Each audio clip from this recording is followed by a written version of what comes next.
នេះជាស្នាដៃទី2របស់ខ្ញុំបន្ទាប់ពីរឿងគុកនយោបាយគំនិតនៃការនិពន្ធរឿងគុកនយោបាយយ៉ាងណានោះអមលោកអ្នកซึ่งបានជ្រាបសពគ្រប់ហើយនៅក្នុងសៀវភៅនោះស្នាដៃថ្មីនេះក៏មានគំនិតពុំខុសឆ្ងាយប៉ុន្មានអំពីគុកនយោបាយដែរខ្ញុំមានបំណងធំចង់ឲ្យខេមរៈជនមានស្មារតីភ្ញាក់រលឹកភ្លឺថ្លាឲ្យកាន់តែច្បាស់ឡើងយល់បញ្ហាសង្គមជាតិយល់ផលប្រយោជន៍រួមយល់ចំណោទកសាងជាតិតាន់ពេលវេលាស្ដាប់ទៅដោយធិមនិពន្ធមានគំនិតរិះគន់បណ្ដោះបង្អាប់តែខ្មែរគ្នាឯងប៉ុន្តែតាមកៅពិតគឺនិយាយឲ្យឃើញនៅទិដ្ឋិម្នះឬអាងរបស់ខ្មែរមួយផ្នែកដែលបណ្ដាលឲ្យកើតផលអាក្រក់ដល់សង្គមនិងបា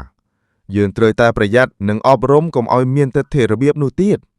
ពលមួយបែបទៀតគឺថា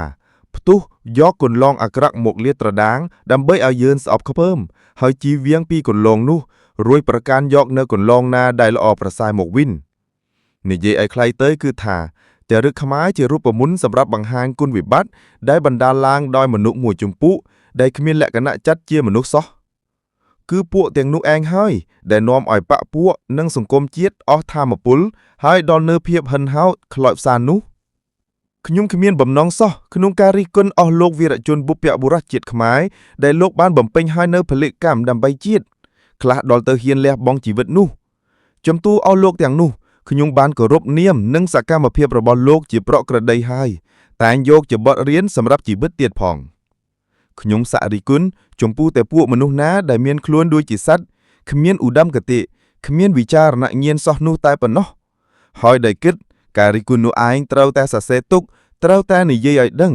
ព្រោះខ្លួនខ្ញុំបានសង្កេតផ្ទាល់ព្រមទាំងបានធ្វើសកម្មភាពជាមួយផងដូចជាអំពើរបស់ពួកអ៊ីសារ៉ាជាដើមដែលធ្វើឲ្យខ្ញុំខូចចិត្តអស់មួយជីវិតបន្ទាប់ពីបានមើលឃើញសកម្មភាពប្រេយផ្សាយនៃពួកនោះក្នុងគ្រាដែលខ្ញុំរស់នៅជាមួយ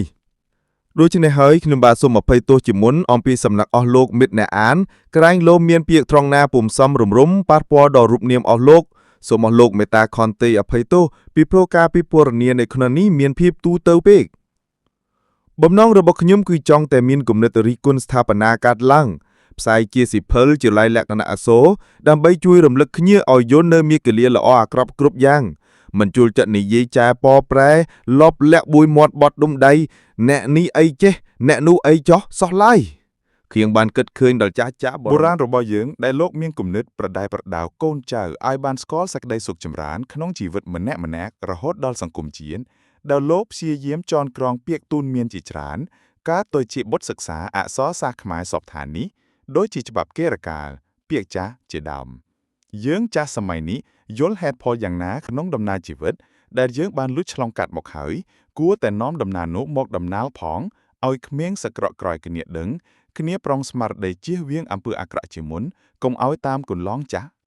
នៅទីបញ្ចប់ខ្ញុំសូមប្រកាសបដិញ្ញាជាឧឡារិកថា